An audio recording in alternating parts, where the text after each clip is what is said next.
자, 일어나셔서 주님 말씀 받겠습니다. 에베소서 1장 22절, 23절 말씀인데요. 제가 어저께도 성경을 너무 빨리 읽는다고 혼났어요. 그래서 제가 원래 고향이 강원도인데 비탈길에 살다 보니까 왔다 갔다 하다 보니까 성격이 좀 빨라진 것 같아. 오늘 여기 앞에 앉아 계시는 정자리 집사님 충청도 분이거든요. 우리 천천히 읽어요 해가지고 천천히 다시 한번 천천히 읽겠습니다. 하나 둘 셋. 또 만물을 그 발 아래 복종하게 하시고 그물 안에 교회의 머리로 주셨느니라. 교회는 그의 몸이니 만물 안에서 만물을 충만케 하시는 자의 충만이라. 괜찮으시요? 천천히 하니까 좋네요. 앉으시 전에 우리 앞뒤 양옆으로 잘 오셨시요 한번 하시기 바랍니다.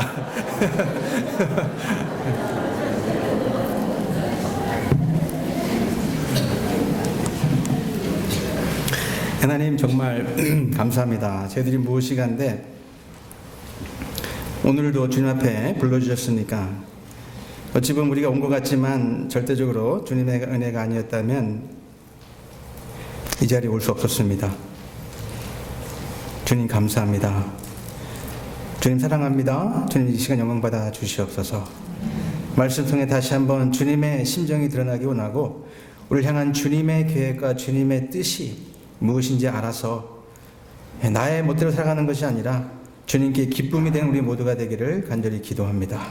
진짜 주님께서 친히 말씀해 주셔서 이 말씀이 들려지기 원하고 깨달아지기 원하고 살아갈 수 있는 능력도 주님께서 허락하여 주시옵소서. 주님께 모든 영광 올려드립니다. 예수님 이름으로 기도합니다. 아멘. 제 아버님이 목사님이시라 가지고요. 제가 어렸을 때 이사를 자주 다녔습니다. 하여튼 이사 다닐 때마다 좀 힘들었던 것도 있었는데 주로 저희 아버님은 시골 목회를 많이 하셨는데 한 번은 서울에서 목회하신 적도 있어요. 그 동네가 어느 동네였냐면 서울 사당동의 판자촌이었습니다. 한마디로 얘기하면 달동네. 지금 달동네에 있는지 모르겠어요. 제가 한국을 가본 지가 오래돼가지고 굉장히 어려운 동네였어요. 가난한 사람들이 모여 사는 곳에서 목회하셨는데 그때 참 재밌는 일이 뭐였냐면 이제 달동네니까 밑에가 다 내려다 보여요. 언덕 위에 이렇게 있기 때문에 한참 층계를 올라갔다 갔다 해야 되고 그러거든요. 그러니까 위에서 보면 다 서울 시내가 다 내려다 보이는 그런 곳에 살았는데 이 밤이 되면 더 재밌는 일이 생깁니다. 이 한국의 그 네온 사인들이나 간판들이 화려하잖아요. 이 밤에 딱 보면 하여튼 그 자체를 바라보는 자체가 기쁨이에요. 근데 그 가운데 이제 붉은 빛을 띠고 있는 십자가들이 엄청나게 많았습니다. 그때 이제 어린 마음에 이제 어린 나이였으니까 중학교 때였으니까 거기에 앉아가지고 붉은 빛이 빛나는 십자가를 세는 게 그렇게 재밌었어요. 그만큼 교회가 많았다는 이야기입니다. 교회는 많아야 돼요.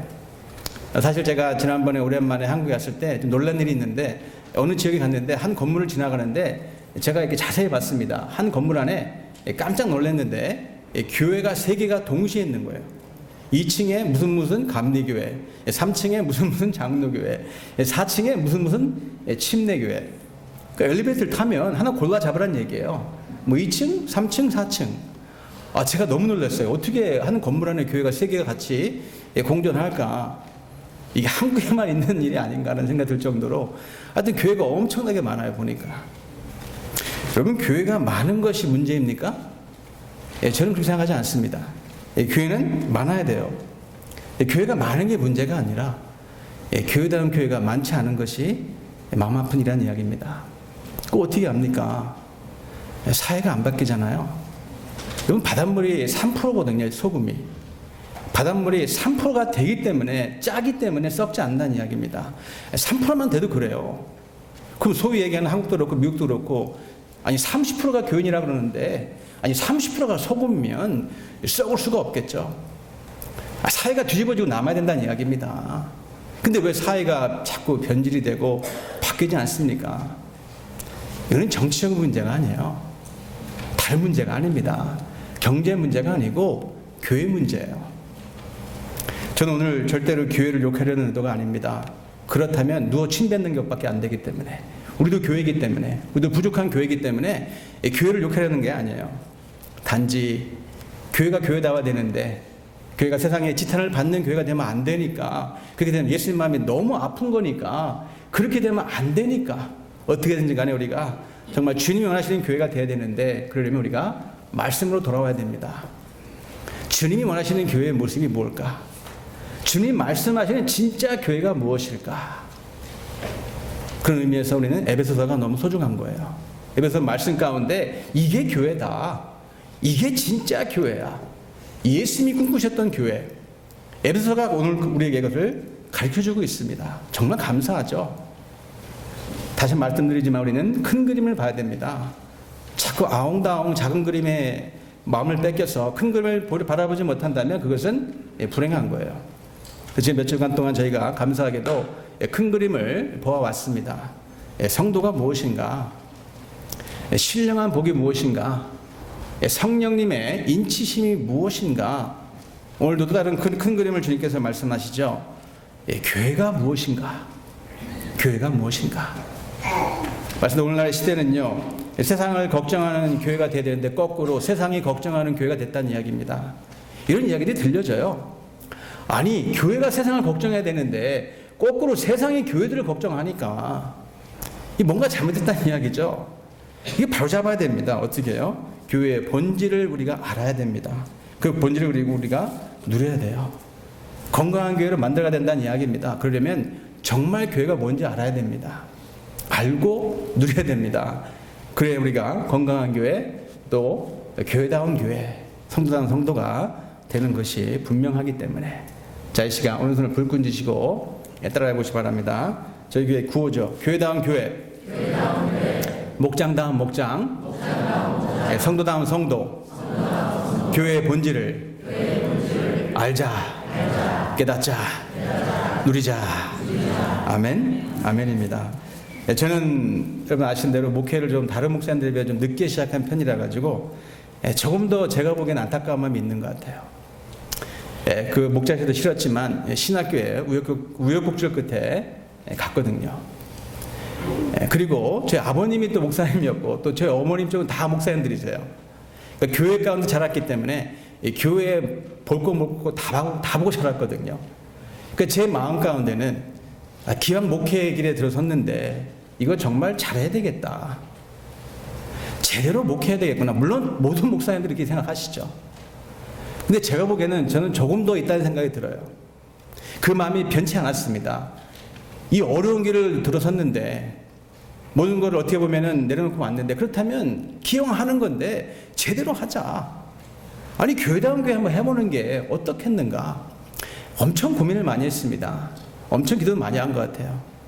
그러다 보니까 주님께서 감사하게도 주신 교회의 모습을 보니까 그것이 바로 가정교회더라.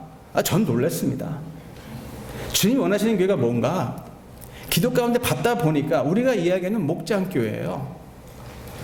목장교회니까 참 재밌는 생각이 났는데, 어떤 저희 교회 새로 오신 분이 목장 막 초원 이러니까 저희 교회 굉장히 부자인 줄 알았대요. 우리가 목장을 원하는 줄 알고 언제 목장 구경 가죠? 뭐 언제 초원 한번 갑니까? 진짜 목장인 줄 아신 거예요. 그런 목장이 아니고요. 우리가 얘기하는 주중에 모이는 그러한 교회를 이야기합니다. 그 모습을 보니까 주님께서 꿈꾸셨던 교회더라. 신약교회 초창기에, 그러니까 주님께서 하셨던 교회의 모습을 보니까 가정교회더라. 놀라운 이야기죠. 주님이 하라 그러면 하면 되는 거니까, 하지 말라 하면 안 하면 되는 거예요. 근데 성경을 보니까 주중에 모였는데 밥을 먹더라, 같이 기도하더라, 같이 신교를 하더라, 같이 성교하더라, 집에서. 그러니까 그게 목장이고, 근데 보니까 또 주말 되니까, 주일날 되니까 또 함께 연합 예배를 드리더라. 그게 주일 예배입니다. 그러니까 예수님 하라니까 하는 거고요, 하지 말라면 안 하면 되는 거예요. 이 복잡한 게 아닙니다. 그러다 보니까 그 모습이 바로 가정교회 모습이더라. 오늘 가장 심각한 문제는요, 교회가 뭔지 모른다는 이야기입니다. 교회는 오긴 오는데 교회가 뭔지 모르고 온다는 이야기예요. 그럼 서로 힘들어져요. 처음 오신 분들은 괜찮습니다. 초신자들은 괜찮아요. 한참 교회 오고 계신데 수년간 교회를 다녔는데 여전히 교회가 뭔지 모른다. 서로 힘들어요. 교회도 힘들고 본인도 힘들어지고. 그럼 교회가 뭡니까? 어떤 분은 이렇게 물어보면 목사님 밥 먹는 데 아닌가요? 제가 옛날에 그 유학생들 그 유학생들은 밥 먹으러 교회 왔어요. 예, 그게 뭐 그렇게 잘못된 건 아닙니다. 교회 오면 밥 주잖아요. 그럼 교회는 뭐 하는 곳인가? 뭐 도움을 받는 곳인가? 예, 저희 아버님은 일대 목사님이시기 때문에 이민 초창기였기 때문에 사실 저희 아버님의 90%는요 돕는 일이었어요. 다니면서 새로 이민 오신 분들 아이들 학교 등록해 줘야 되죠. 아파트 구해 줘야 되죠. 또 그리고 코사인 해가지고 또 차를 뽑아야 되죠. 하여튼 그 주된 일들이 그런 일들이었어요. 교회가 제 아버님 하시는 일이. 그것도 잘못된 건 아닙니다. 필요한 거예요. 그럼 교회는 칭계로 오는 것인가? 외로우니까, 이민생활 외로우니까 교회 오면 또 한국 사람들이 있으니까 그것 때문에 오는 것인가? 예, 그것도 중요합니다. 그런데 죄송하지만 이런 것들은 본질은 아니에요. 아니, 바깥에서 나가서 밥은 먹을 수 있잖아요. 어렵습니까? 동아리들이 얼마나 많은데요. 도움이 필요합니까? 요즘 소셜 서비스가 잘 돼 있어가지고요. 도움 받을 게 많아요. 그럼 교회란, 물론 이런 것들도 하는 것들이고, 물론 중요한 거지만, 교회란 세상에 줄 수 없는 걸 줄 수 있는 게 교회란 이야기죠. 세상에 줄 수 없는 걸 줄 수 있어야 교회란 이야기입니다. 그게 뭡니까? 생명이에요, 생명. 죄의 문제를 해결할 수 있는 것, 죽음의 문제 해결할 수 있는 것, 생명을 줄 수 있는 곳이 바로 교회란 이야기입니다. 그러니까 교회는 꿈틀꿈틀거려야 돼요. 생명이 있는 곳이기 때문에 단 어떤 집단이 아니고 어떤 단순한 오르가나이제이션이 아니기 때문에 어떤 뭐 프로그램도 아니고 어떤 조직체도 아니고 살아있는 생명을 줄 수 있는, 다른 말로 바꾸면 예수님이 생명체시니까, 예수님이 생명의 근원이시니까 교회에 온다면 예수님을 만나야 된다는 이야기예요. 예수님의 복음을 줄 수 있어야 된다는 이야기입니다. 기쁜 소식을 줄 수 있어야 된다는 이야기죠. 생명을 나눌 수 있는 곳이 바로 교회란 얘기예요. 세상은 못 줍니다, 그거. 근데 교회는 그 때문에 에클레시아잖아요. 에클레시아. 밖에 있는 분들을 불러들였다. 이 합성어입니다. 예수님 바깥에 있었는데 안으로 불러들였다. 그게 교회예요, 그러니까. 그 교회는 원래 예수님 모르는 분들이었는데 교회 바깥에 있었는데 교회 안으로 들어왔다는 얘기는 빌딩 안으로 들어왔다는 얘기를 넘어서서 예수님을 만났다는 이야기예요. 생명을 얻었다. 죽음의 문제가 해결되었다. 죄의 문제 해결되었다. 어디서요? 교회에서. 그게 교회예요. 예수님과 하나가 되었다. 이게 교회의 본질입니다. 그 때문에 교회의 본질을 오늘 주님께서 뭐라고 말씀하십니까? 두 가지 얘기잖아요. 하나는 교회는 주님의 몸이다. 따라해 보시기 바랍니다. 교회는 예수님의 몸이다. 23절 다시 한번 읽어드리겠습니다. 교회는 그의 몸이니 만물 안에서 만물을 충만케 하시는 자의 충만이 이르느라. 그럼 사도 바울이요, 교회라는 단어를 60번 이상 사용합니다. 사도 바울이 쓴 서신에 보면은 60번 이상 반복된 단어가 교회예요. 교회가 그만큼 중요하다는 얘기입니다. 근데 특별히 교회라는 단어를 쓸 때 사도 바울이 가장 즐겨 쓰는 단어가 뭐냐면 몸이다. 교회는 몸이다. 누구의 몸이냐면 예수님의 몸이다. 그럼 머리도 있어야 되나? 머리도. 그럼 머리는 누군가? 그럼 예수님이란 이야기죠. 뭐 두 말하면 잔소리입니다. 그러니까 22절 나오면 바로 그 전줄이 그제를 얘기하는 거예요. 또 만물을 그 발 아래에 복종하게 하시고 그를 만물 위에 교회의 머리로 주셨다. 그의 머리가 누구라고요? 예수님이라는 얘기입니다. 근데 문제는 당연한 얘기인데 당연한 것이 당연히 안 되기 때문에 문제라는 이야기죠. 기독교 역사를 보면 예수님 머리인데 엉뚱한 게 머리가 된 적이 상당히 있어요. 예수님을 이용해 먹었던 집단들이 있다는 이야기입니다. 예수님 이름을 빌려서 전쟁을 일으키질 않나? 십자군 전쟁이었잖아요. 예수님 이름을 팔아가지고 자기 욕심을 차리는 것들이 있지 않았나? 예수님 이름을 빌어서 자기 욕망을 채우려는 것들이 있지 않았나?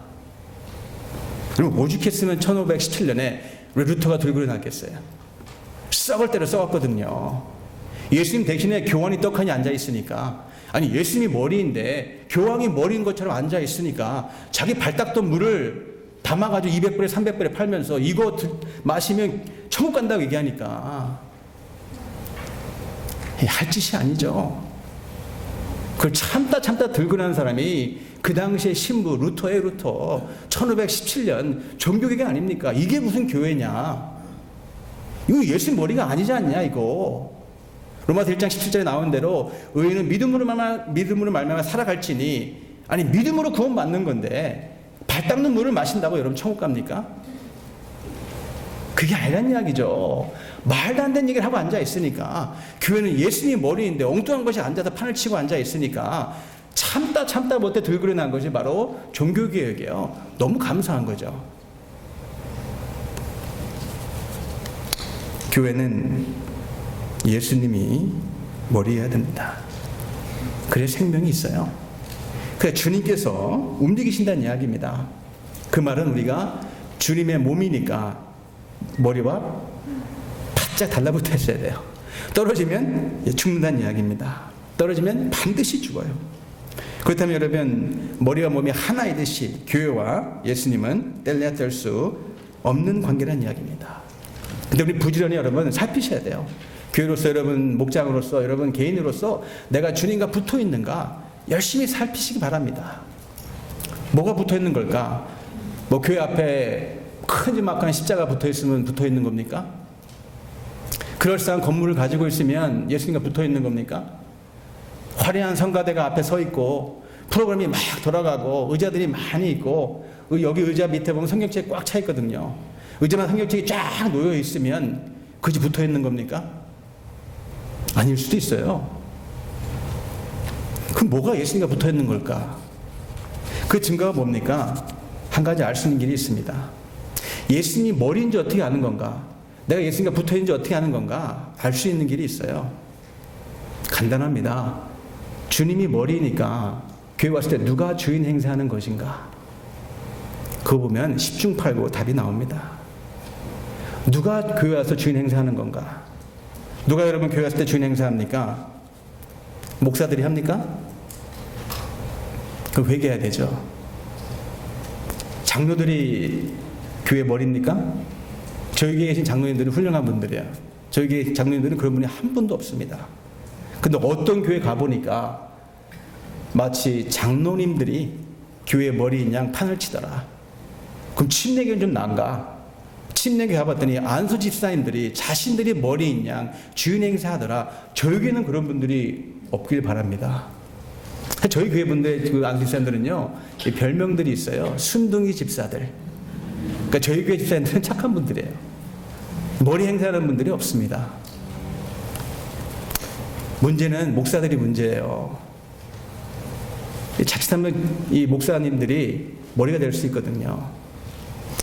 진짜 엄밀히 따지면 담임 목사는 제가 담임 목사가 아니에요. 예수님이 담임 목사님이고 저는 부목사라고 하는 것이 맞는 얘기입니다. 제가 한 번은 어느 한국에 어떤 좋은 교회가 있다 그래가지고 이제 그 교회 이제 웹사이트를 좀 이제 제가 들어가 봤어요. 근데 참 신기하더라고요. 아니 담임 목사님 찾을 수가 없는 거예요. 웹사이트에. 보통 웹사이트 들어가면 담임 목사 소개가 나오거든요. 이분이 우리 교회 담임 목사님입니다. 대부분 다 그래요. 근데 이 교회는 제가 담임 목사님 못 찾는 거예요. 못 찾다가 알았어요. 이 교회 웹사이트 보니까 담임 목사님 예수님이니까 담임 목사님이 없어요. 거기 있는 담임 목사를 얘기하는 분은 저는 부목사님입니다. 그때 알았어요. 이 교회 참 훌륭하다. 그렇게까지 해야 되는 건 모르겠지만 어쨌든 중요한 것은 예수님은 교회의 머리시니까 예수님이 머리 되게 해야 된다는 이야기예요. 그 말은 교회는 예수님 자체라는 이야기입니다. 머리 다잖아요, 예수님이. 이런 거예요. 사도 바울 되기 전에 사울이라는 이름으로 교회를 핍박했지 않습니까? 다메섹 도상 갔는데 예수님을 만난 거예요. 깜짝 놀랐죠. 예수님 물어보잖아요. 사울아 왜 나를 핍박하느냐? 사울이 당황이 되는 거예요. 너 예수님 핍박한 적이 한 번도 없는데. 예수님 뭐라 그럽니까? 나를 따르는 나의 백성들을 너가 핍박했잖아. 너가 핍박했던 교회가 바로 나다. 교회는 예수님이라는 얘기예요. 성도들을 핍박한다는 얘기는 예수님 핍박한다는 얘기입니다. 그러니까 교회에서 문제 일으키면 안 돼요.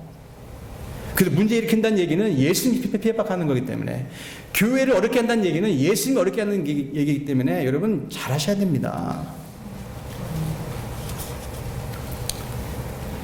예수님 교회란 머리는 그렇기 때문에 결국 우리는 몸이니까 공급을 어디서 봤어요? 공급을. 머리로부터 받잖아요.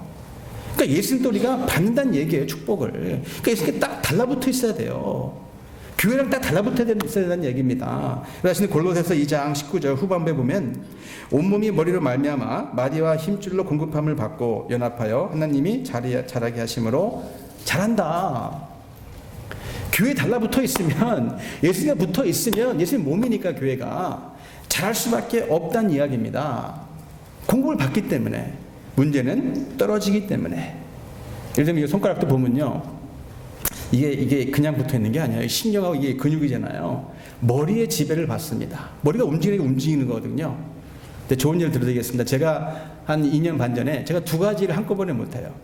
한 번은 이렇게 어디 길을 가다가 성도님한테 전화를 받은 거예요. 성도님 전화니까 제가 100% 받거든요. 아무리 바빠도. 전화를 받고 막 얘기하는데, 근데 길을 걸어가고 있는데 두 가지를 못하는 거예요. 막 집중해서 듣고 있는데 그 앞에 이렇게 움푹 파인 걸 못 봤어요. 이거 가다가 막 얘기하고 있으니까 순간적으로 몸푹 파인 걸 못 보고요. 이거 확 앞으로 꼬꾸라졌는데, 제가 또 운동신경이 좀 있거든요. 얼굴을 들여받을 수 있었는데 순간적으로 이 운동신경이 발휘가 돼가지고 손을 딱 짚었는데, 문제는 이 손가락이 제껴진 거예요. 그 바람에 이게 보세요. 이게 이렇게 됐거든요. 지금 이게 펴지지가 않아요. 뭐냐면 이게 신경이 끊어진 겁니다. 그때 이게 끊어졌는데, 그때 이제 병원에 갔더니 이거를 이게 붙이고 있어야 돼요. 2달을. 이거 너무 불편한 거예요. 이거 쉬고 있으니까 이러고 있었거든요. 근데 저는 이 손가락이 생명인 게, 설교 준비할 때 다 타협을 쳐요. 근데 보시면요, 이제 설교가 그냥 나오는 게 아니에요. 빨갛고 파랗하잖아요, 이게. 동그라미 쳐있고, 세모 쳐있고, 제가 필하게 노력합니다. 일주일 내내 이거 말씀을 치고요. 동그라미 치고, 빨간색 치고, 파란색 치고, 묵상하고 또 바꾸고 또 어떻게 하면 더 좋은 설교가 될까? 일주일 내내 씨름합니다. 제가 이제 여러분들 앞에 서가지고 쉽게 설교하니까 목사님이 아무것도 안 하는 것처럼 보이죠? 그게 아니에요. 엄청나게 노력합니다, 저도. 엄청나게 한 말씀을, 이 작품을 만들기 위해서 생각을 엄청나게 많이 하고 타협을 쳐요. 일일이 칩니다. 그러니까 손가락이 생명인데 이걸 끼고 앉아있으니까 답답하니까 그냥 벗어 던져버렸어요. 이제 회복이 안 된 거지, 이렇게. 이게 신경이 끊겼다는 이야기죠.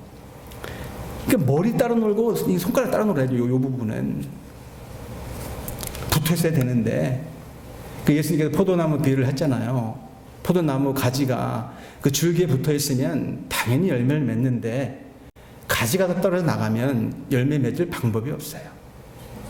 아무리 훌륭한 가지더라도 줄기가 떨어져 있으면 열매를 못 맺듯이, 내가 아무리 훌륭한 사람이라도 여러분, 예수님과 떨어져 있으면 생명이 없는 거예요. 교회 밖에 있으면 죄송합니다. 그러니까 교회 안으로 들어오셔야 돼요. 예수님 만나셔야 됩니다. 예수님이 생명의 근원자시니까, 그분이 창조주시니까, 그분은 죽은 자도 살리는 분이니까. 아까 조현은 우리 부장님께서 나사로 기도하셨잖아요. 아니, 죽은 자를 살리는 분이 누가 있겠습니까? 예수님밖에 없잖아요. 그분이 붙어 있어야지. 교회에 붙어 있어야지 공급이 되는 거니까. 그만큼 여러분, 교회는 생명이 있는 것이기 때문에 무진장 중요한 거예요. 그러니까 예수님 그러잖아요. 나를 떠나서 너희들이 아무것도 할 게 없다. 그게 진짜 맞는 말이에요. 나를 떠나서는 너희들이 아무것도 할 게 없다. 같은 맥락 그 말을 뒤집어 보면, 교회를 떠나서는 예수님이 몸이시고 머리시니까 교회를 떠나서는 아무것도 할 게 없다. 이만큼 교회 머리는 예수님이 중요한데, 자, 머리만큼 중요한 것도 뭡니까? 몸도 중요한 거예요. 자, 그럼 교회는, 예수님 몸이라는 얘기는, 여러분 몸에 지체가 많잖아요. 몸은 하나인데 지체가 많다는 얘기는 다양성 가운데 존재하는 통일성이라는 얘기예요. 다 다르다는 이야기입니다. 쉽게 말씀드리면 흔히 이야기하는 말로 유니폼이 아니고 유니티. 똑같진 않아요. 다 다릅니다. 성도가 150명이 앉아있다. 그럼 다 달라요, 제 눈에는. 이 똑같은 분 아무도 없습니다. 다 기질도 다르고 성격도 다르고요. 자란 환경도 다르고 다 달라요. 그럼에도 불구하고 교회이기 때문에, 한 몸이기 때문에 이 가운데 있어야 되는 것이 바로 통일성이다. 하나가 된다는 이야기입니다. 그 말을 뒤집어 보면 몸에 지체가 많다는 이야기는 다 기능이 있다는 얘기예요. 다 중요하다는 이야기입니다. 부잘것 없이 보여도, 어느 곳에 숨겨져 있는 것 같이 보여도, 별로 기능을 발휘하지 않는 것 같이 보여도 없어서는 안 되는 분들이 바로 여러분들이에요. 이 자리에 앉아있는 모든 분들은 누구를 막론하고 한 명도 예외가 없습니다. 이 자리에 앉아있는 이유는 주님께서 보내주신 분들이기 때문에 이 자리에 앉은 분들은 다 중요한 분들이에요. 여기 계신 분들은 너무 소중한 존재라는 이야기입니다. 하나님 보시기에. 그 제가 보기에도. 마치 여러분 평상시 살아가다 보면 눈썹이 안 보이는데 눈썹 없으면 눈 보호받지 못합니다. 안 보이잖아요, 평상시에. 근데 눈썹이 없다 생각해 보세요. 일단 보기가 흉하잖아요, 일단 보기가. 그뿐만 아니라 얼마나 불편한지 몰라요. 그러니까 눈썹은 반드시 있어야 됩니다. 마찬가지로 지금 말씀대로 몸의 지체는 다 소중하다는 이야기예요. 손가락이 10개 있는데 하나 한번 물어보세요. 얼마나 아프겠습니까, 여러분? 그만큼 다 소중한 존재라는 이야기입니다. 그 말 뒤집어 보면 같이 우리가 합력해야 된다는 이야기예요. 다 다르지만 한 몸에 붙어 있기 때문에 같이 힘을 합해서 주님의 뜻을 이루어드리는 게 바로 교회라는 이야기입니다. 그래야 주님의 지체가 된다는 이야기예요. 그래야 내 입술이 더 이상 나의 입술이 아니고 주님을 증거하는 입술이 될 수 있는 것이고, 단순히 손과 발이 아니고 주님께 사용받는 손과 발이 된다는 이야기입니다. 언제 우리가 힘을 합하여 뜻을 합하여 하나가 될 때, 그리하여서 주님의 뜻을 이루어드릴 때 비로소 주님의 지체가 되더라. 주님을 기쁘게 만드는 주님의 교회가 되더라. 언제요? 하나가 될 때. 로마서 8장 28절에 나와 있는 것처럼 우리가 알거니와 하나님을 사랑하는 자, 그 뜻대로 부르심을 입은 자들에게는 모든 것이 합력하여 선을 이룬다. 합력하여 선을 이룬다. 바로 그 말입니다. 서로 다르지만 그럼에도 불구하고 우리가 주님의 백성들이기 때문에, 주님의 자녀들이기 때문에, 주님의 몸이 되는 사람들이기 때문에 다른 것은 분명하지만 같이 합쳐서 같이 한 몸을 이루면서 주님의 뜻을 이루어드릴 때 진정한 교회가 되는 거 아니겠습니까? 그때 여러분 몸이 한 곳에 아프면요, 몸이 다 아프듯이 어떤 형제가 아프면 다 아픈 거예요. 어느 형제가 잘 되면 같이 기쁜 거고, 어떤 한 분이 아프면요 그 아픔이 다 아픔이 돼야 된다는 이야기죠.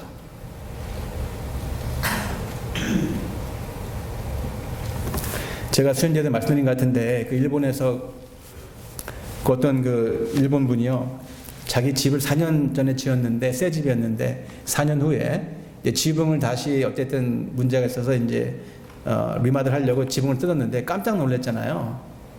그 지붕 위에 도마뱀 한 마리가 발견됐는데 이 도마뱀이 못에 꼬리가 박혀서 못 움직인 겁니다. 가만 보니까 자기가 집을 지었을 때 분명히 이 도마뱀이 어떤 실수로 인해서 이 꼬리가 이게 못에 박혀가지고 못 움직인 거예요. 4년 동안 살아있어요, 도마뱀이.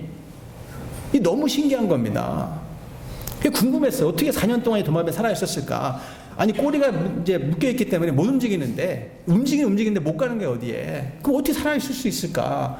너무너무 궁금해가지고 관찰을 했는데, 얼마 몇 시간이 지나지 않아서 답이 나왔어요. 가만 보니까 다른 친구 도마뱀들이 와서 먹을 걸 갖다 주더라. 너무 놀랐다는 이야기죠. 친구 도마뱀들이 그 어려움에 빠져있는 그 다른 도마뱀을 위해서 자기 것 먹기 바쁠 터인데 그 자기 친구를 위해서 가지고 왔더라. 그 바람에 그 도마뱀이 살아있었더라. 도마뱀도 이 정도인데.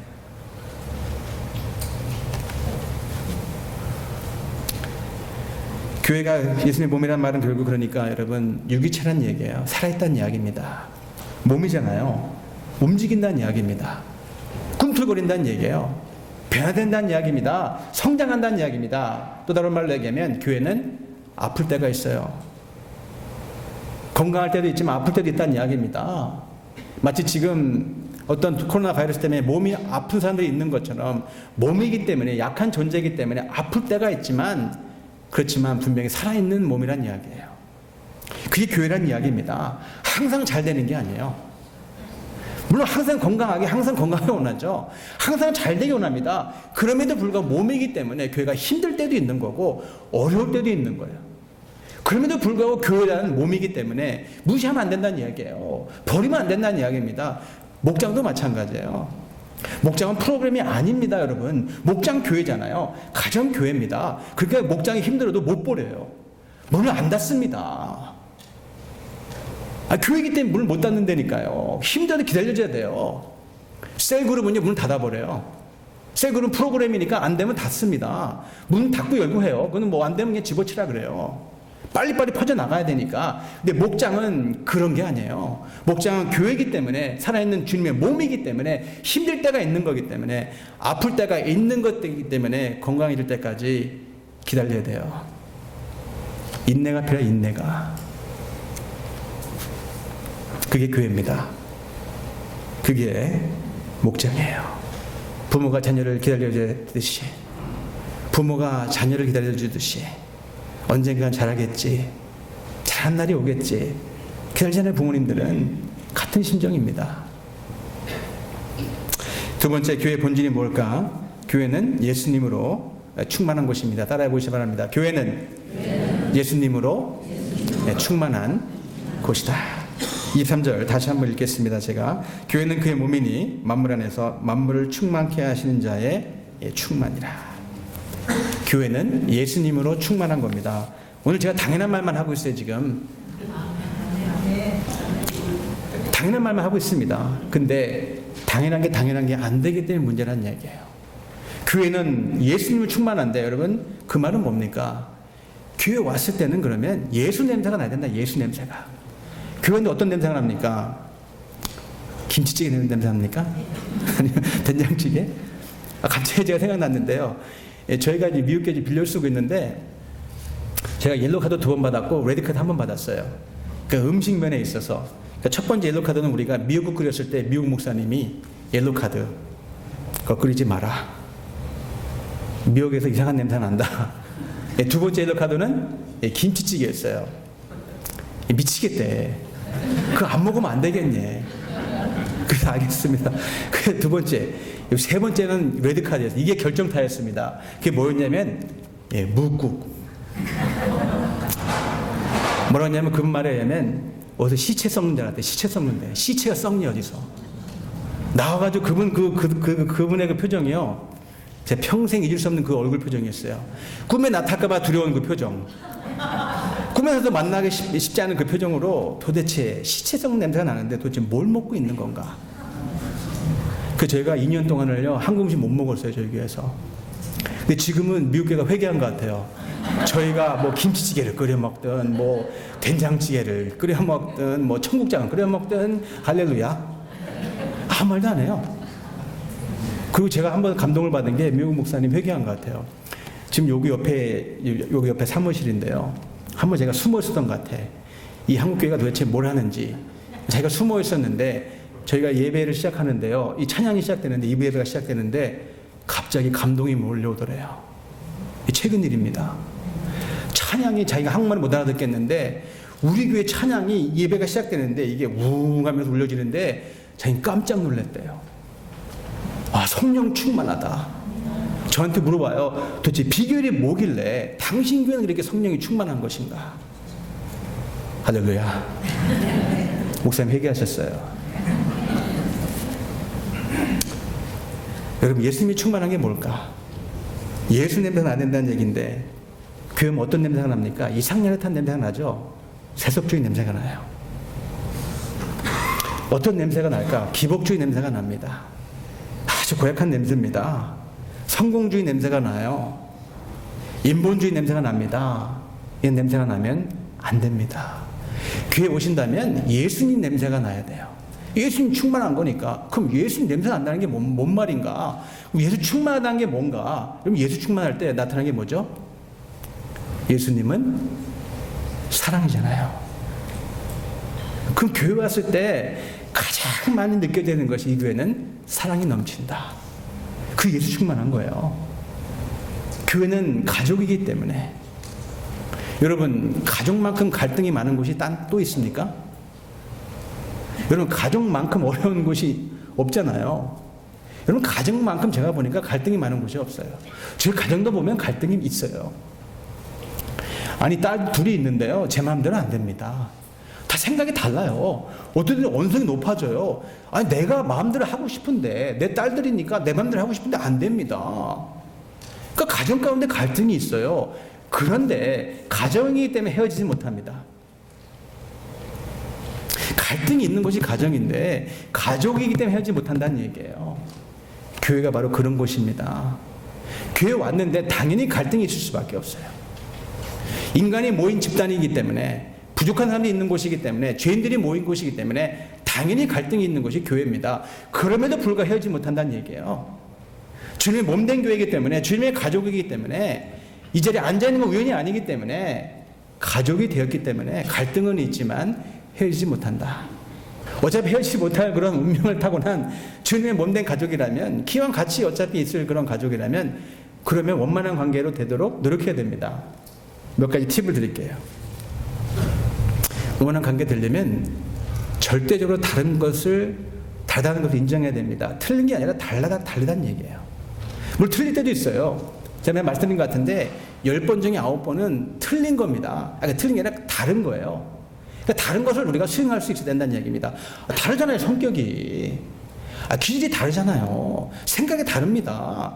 다 다릅니다. 그러니까 틀린 게 아니에요. 많은 경우는 자꾸 틀렸다고 얘기하니까 문제지. 그럼 부부관계도 마찬가지입니다. 제가 말씀드렸죠. 저랑 집사람은요, 나이가 똑같기 때문에 초창기에 엄청나게 싸웠어요. 둘 다 지지 않는 기질입니다. 둘 다 강해요. 절대 양보할 수 없는 기질들이에요. 그러니까 얼마나 잘 싸웠겠습니까? 근데 한 20년 살고 보니까 제가 깨달음이 왔어요. 아, 여자는 다르다. 받아들이면 돼요. 하나님께서 여자를 다르게 만드신 거로구나. 그게 깨달아졌어요. 20년 만에. 아주 느린 거죠. 제가 좀 둔한 거죠. 그러니까 20년 살기 전까지 여러분 모른다는 얘기예요. 20년 살고 보니까 하나님께 다르게 만든 걸 내가 자꾸 틀렸다고 한 거로구나. 주님 잘못했습니다. 다른 거 이제부터 받아들일게요. 그냥. 그러니까 마음이 편해졌어요. 거의 안 싸워 이제는. 그리고 여러분 자꾸 쓸데없는 오해하면 안 됩니다. 이게 많은 관계다 보니까 오해가 상당히 많아요. 쉽게 말씀드릴게요. 제가 2주 전에 저에게 18개월짜리 상우가 달려오면서 할아버지 했다 그랬잖아요. 그 모든 소망을 내가 잃어버렸다고 말씀드렸어요. 그때 어떤 목녀님이 목사님 너무 실망하지 마세요. 그게 아니고 목사님이 위험이 있으니까 그래서 할아버지라고 부른 게 목사님 늙어보인다는 게 아니고 위험이 있다라고 말씀한 거예요. 근데 그게 별로 위로가 안 됐거든요. 근데 그 다음 어떤 권사님이 결정타를 매기셨어요. 뭐라 하냐면 목사님 애들은 거짓말 안 해요. 제가 그 말이 완전 케어가 돼가지고요. 제가 2주간 거의 암흑의 시대. 그러니까 눈을 뜨면 눈물이 나오고 왜 이대로 살아가도 좋은 것인가. 이제 50 간 넘었는데. 아니 80 됐으면 할아버지 할머니 듣는 게 당연한 건데 이제 50 간 넘은 사람에게 할아버지라니. 살아갈 맛이 안 나는 거예요 이게. 그래서 2주 동안요 정말 인생이 괴로웠습니다. 모든 고뇌와 번뇌와 모든 걸 짊어지고 가는 어린 양. 근데 그게 엊그저께 풀렸어요. 어떻게 풀린지 아세요? 우리 김동준 목사님이 저기 찬양인도자 계신데 김동준 목사님이 지나가는데 상우가 할아버지 하더라고요. 26살짜리한테. 그리고 우리 소미자매 저기 앉아계셔. 소미자매님이 마흔이 안 됐거든요. 소미자매님 지나가는데 할머니 그래요. 얘는 아버지 웬다 할아버지로구나. 엄마 웬다 할머니네. 제가 오해한 거예요 제가. 얼마나 기쁜지 모르겠어요. 이 오해가 풀린 거야 그러니까. 그럼 제가 깨달은 게 뭐냐면 이 어린아이도 내가 오해했구나. 그럼 어른들 사이에도 마찬가지라는 이야기입니다. 우스운 예화 같은데 진짜 뼈가 있는 예화예요. 얼마나 오해가 많은지 모르겠어. 나는 그렇게 얘기한 게 아닌데 그렇게 받아들인 게 그쪽이. 상대방이 그런 의도로 얘기하는 게 아닌데 내가 오해할 때가 상당히 있더라.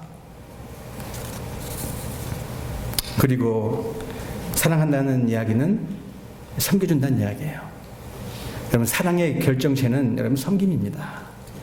내도 사랑할 때 섬겨주고 싶은 마음이 있어요. 그 자식을 섬기잖아요 여러분들이. 다 갖다 붙잖아요. 아이들을 위해서는. 하나도 아깝지 않잖아요. 사랑하니까. 누가 못 말깁니다. 아이들이 다 헌신하잖아요. 부모님들은. 마찬가지입니다. 사랑한다면 헌신이 안 나올 수가 없어요. 수고가 안 나올 수가 없습니다. 예수님께서 이번 주에 생명의 삶에서 제 아들의 발을 시킵니다. 발을. 다른 부분도 아니고 여러분 그 당시의 발은요. 이거는 혐오의 대상입니다. 지금도 그렇겠지만 그 당시에 발은요. 그 당시에 이스라엘 땅은요. 지금도 마찬가지 사막이었어요. 그때 신발이 없습니다. 그냥 막 다니는 거예요. 그냥 소똥 말똥 밟고 다녀요. 그 때문에 상대방의 발을 닦는다. 그건 노예 가는 짓입니다. 썩은 발인데 그 어떻게 발을 닦습니까? 그 예수님인데 그 발을 닦겠다니까. 쟤들이 뜯어 말게요. 아니 선생님인데 어떻게 발을 닦습니까? 우리 발을. 안 됩니다. 예수님 뭐라 그럽니까? 내가 네 발을 닦지 않으면 너와 나는 상관이 없다. 내 제자라면 넌 나와 상관 있는 사람이기 때문에, 넌 내 가족이기 때문에, 내가 사랑하는 존재이기 때문에, 죄 용서를 경험한 사람이기 때문에 내가 너의 발을 닦는다. 그 죄 씻음을 상징하는 거거든요. 그때서야 바드로가 닦아주세요. 그리고 뭐라 그럽니까? 너희들 나가서 똑같이 해라. 다른 사람의 발을 닦아주라고 얘기합니다. 여러분, 발은 뭡니까? 말씀대로 가장 지저분한 거예요. 상대방의 약점입니다. 상대방의 허물이에요. 내가 바라볼 때 도저히 용납할 수 없는 부분, 나에게 상처가 되는 부분, 저런 인간이 저런 정도밖에 안 되는 건가? 어떻게 저렇게 말할 수 있는 것인가? 지저분한 부분입니다. 내 성질에 맞지 않는 부분이에요. 도저히 내가 용납할 수 없는, 품을 수 없는 부분인데, 그럼에도 불구하고 예수님 말씀하시는 것은 내가 너를 용서하듯이, 내 발을 닦아주듯이, 내 가장 지저분한 부분까지 내가 품어주듯이 똑같이 하는 얘기입니다. 예수님의 제자라면, 크리스찬이라면, 크리스찬은 작은 예수 아닙니까? 작은 예수라면, 내가 정말 기독교인이라면, 내 예수님 만나는 것이 맞다면 싫은 것까지 해야 된다는 얘기예요. 상대방이 가장 연약한 것까지도, 그냥 나를 기분 나쁘게 하는 것조차도, 나에게 상처 주는 것조차도, 내가 도저히 내 기질로는 용납이 안 되는 부분까지도 품으란 얘기예요. 그러면 사랑할 만한 거 다 사랑하면 거 누가 못하겠어요? 세상 사람들 그 정도는 하잖아요. 믿지 않는 분들 그 정도는 더 잘합니다. 그럼 예수 믿는다면, 예수님의 사랑을 내가 안다면, 예수님 말씀에 너와 내가 상관이 있다면 그렇게 해라.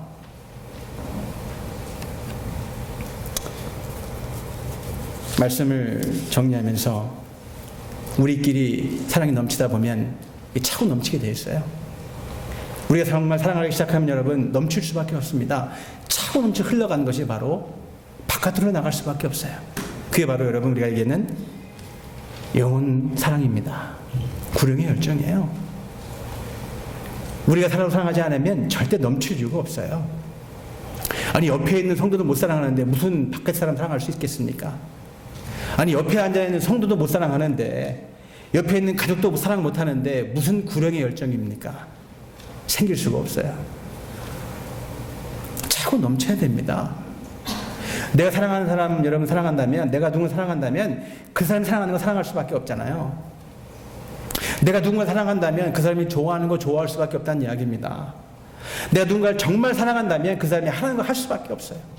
내가 주님의 사랑이 정말 내 마음 가운데 있다면, 내가 정말 주님을 사랑한다면 예수님이 가장 사랑하는 거 사랑할 수밖에 없다는 이야기죠. 예수님 가장 사랑하는 게 뭡니까? 예수님은 영혼 사랑하시는 분이에요.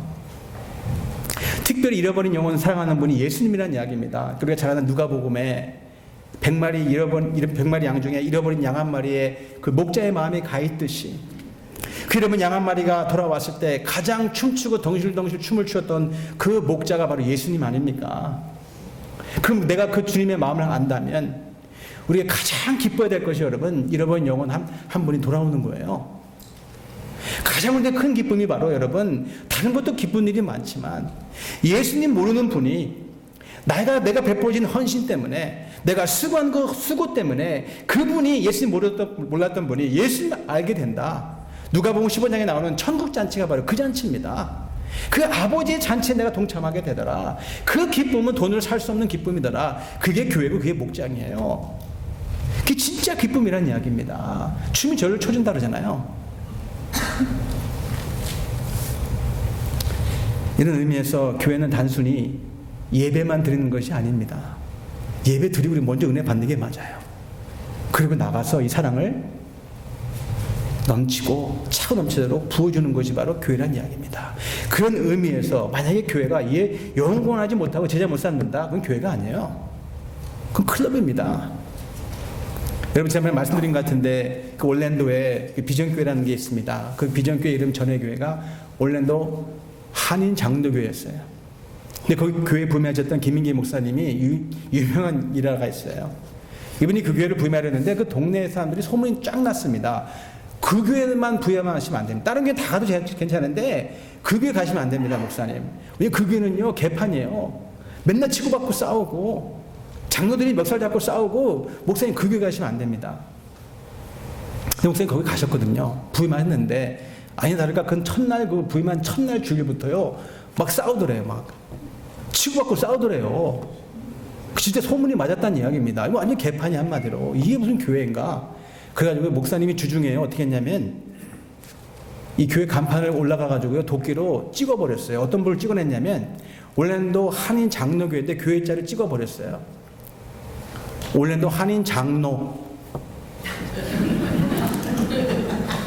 아니 그래가지고요 그날 그 다음 주일이 됐는데 성도들이 왔잖아요. 깜짝 놀란 겁니다. 아니 간판에 교회자가 없어진 거예요. 올랜도 한인 장로.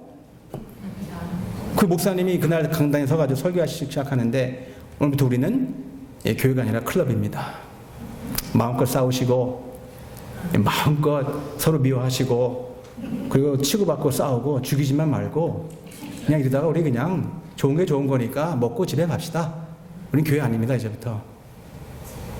그런데 그 말에 전 교인이 그때 또 회개가 시작됐는데요. 눈물이 쏟아 나오고 잘못했습니다. 우리가 정말 잘못했습니다, 목사님. 그때 교회가 뒤집어지기 시작해가지고요. 지금은 가장 그 교회가 이 미국 전 교인 중에서도 교회 중에도 가장 영혼을 많이 하는 가장 침례를 많이 주는 가장 세례를 많이 주는 교회 중에 하나예요, 거기가. 완전 바뀌었습니다. 구량의 열정이 넘치려면요, 우리가 먼저 채워줘야 됩니다. 왜냐하면 저와 여러분들은 부족한 사람들이에요. 부족한 사람들끼리는 채워줄 수가 없어요. 뭐가 부족할까?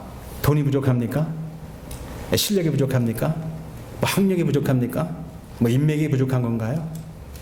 그게 부족한 게 아니에요. 뭐가 부족한 겁니까? 우리 부족한 것은 예수님 마음이 없어요. 예수님이 부족한 거예요. 돈이 부족한 것 같은데 돈이 부족한 게 아니라 예수님의 마음이 부족하더라. 실력이 부족한 건 줄 아는데 그게 아니라 예수님의 마음이 부족하더라.